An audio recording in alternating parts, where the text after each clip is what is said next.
Ridley Scott's Kingdom of Heaven is a film that attempts to walk a narrow path between the expectations of a modern audience, the demands of historical accuracy, and the sensitivities surrounding religion and war. It's an ambitious effort, and though not without its flaws, it's also surprisingly thoughtful for a genre that often leans heavily on spectacle over substance. The first and most obvious takeaway is that Scott knows how to direct large-scale historical epics. That much was clear in Gladiator, but Kingdom of Heaven feels like a more mature film, one less concerned with thrilling the audience at every turn and more interested in posing difficult questions. The action is there. Catapults launch fireballs into ancient walls, thousands clash in hand-to-hand combat. But what lingers is not the roar of war but the quiet in-between moments, where characters wrestle with doubt, purpose, and the weight of their decisions. Orlando Bloom stars as Balian, a blacksmith from a small French village who is unexpectedly thrown into the complexities of 12th century Jerusalem. He learns that he is the illegitimate son of Sir Godfrey, a knight played by Liam Neeson, who has returned from the Holy Land not with tales of divine destiny, but with an almost pragmatic view of Jerusalem as a land of opportunity, an open frontier where merit can triumph over birthright.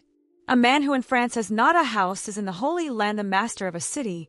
Godfrey tells Balian, presenting Jerusalem as something more than a holy site. It is a blank slate, a place where past sins can be buried and new identities forged. This vision sets the tone for the film, which often seems more interested in personal reinvention and moral ambiguity than in the religious fervor that history associates with the Crusades. Balian is not a zealot, nor is he particularly devout.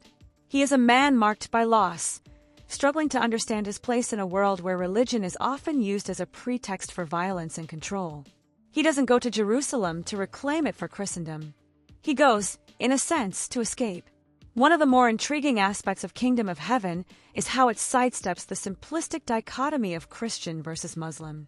It would have been easy, and perhaps commercially safer, to paint one side as heroic and the other as villainous.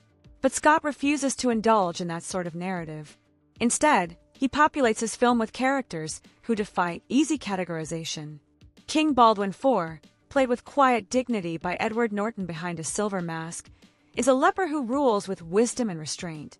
His illness confines him physically, but not morally. Ghassan Masoud Saladin, leading the Muslim forces, is presented not as a bloodthirsty invader, but as a man with a deep sense of honor and duty. When the inevitable battle for Jerusalem comes, he acts not with cruelty, but with pragmatism. That said, Kingdom of Heaven doesn't shy away from depicting the fanaticism that lies at the heart of many of the film's conflicts. The true antagonists are not Christians or Muslims as a whole, but rather the extremists on both sides, the ones who insist that war is holy and that compromise is a betrayal. Characters like Guy de Lusignan and Reynald de Chatillon, both driven by pride and contempt, embody this dangerous certainty. It is their intolerance that leads to bloodshed, and the film is unflinching in showing the consequences. In many ways, Balian becomes a stand-in for the audience, an outsider trying to make sense of a world where religion, politics, and personal ambition are inextricably linked. His journey is not one of conversion, but of gradual understanding. He doesn't become more devout, he becomes more human. When asked what Jerusalem is worth, his answer, nothing and everything, speaks to the contradictions at the heart of the film. The city is sacred and profane, beautiful and bloody, a symbol in a graveyard. There is romance in the film, though it doesn't overshadow the larger narrative. Balian's relationship with Sibylla, played by Eva Green, is one of those courtly, somewhat idealized connections that feel common in epic films. But their shared grief and sense of entrapment within royal politics gives the relationship some emotional weight. Sibylla's arc, in particular, becomes more tragic as the story progresses, especially as she is forced to choose between power and her own sense of right and wrong. Visually, the film is remarkable.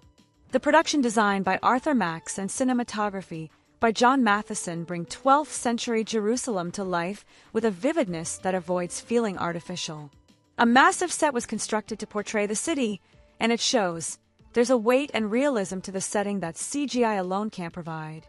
The CGI enhancements, when they appear, are mostly seamless, used to fill out armies and landscapes without overwhelming the frame. The camera, doesn't linger unnecessarily on the grandeur.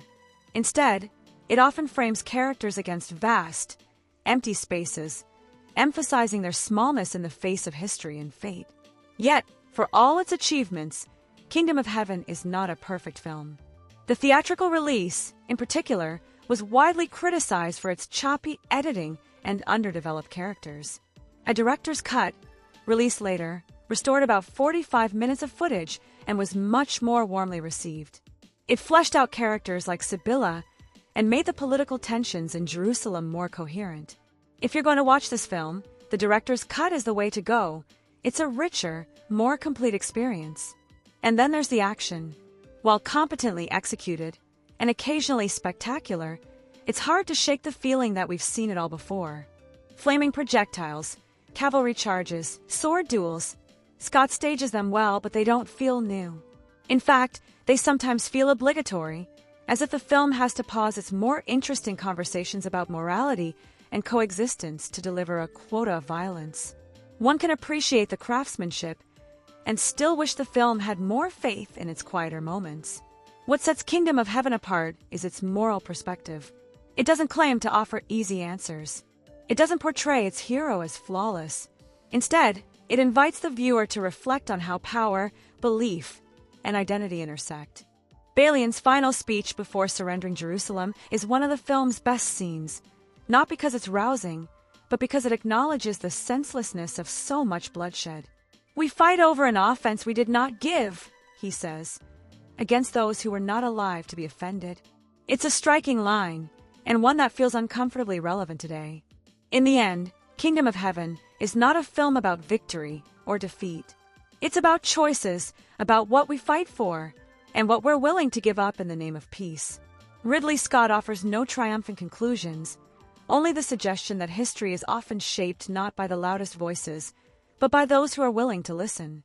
That may not be the kind of message that fills seats or sells merchandise, but it is, in its own way, a kind of heroism.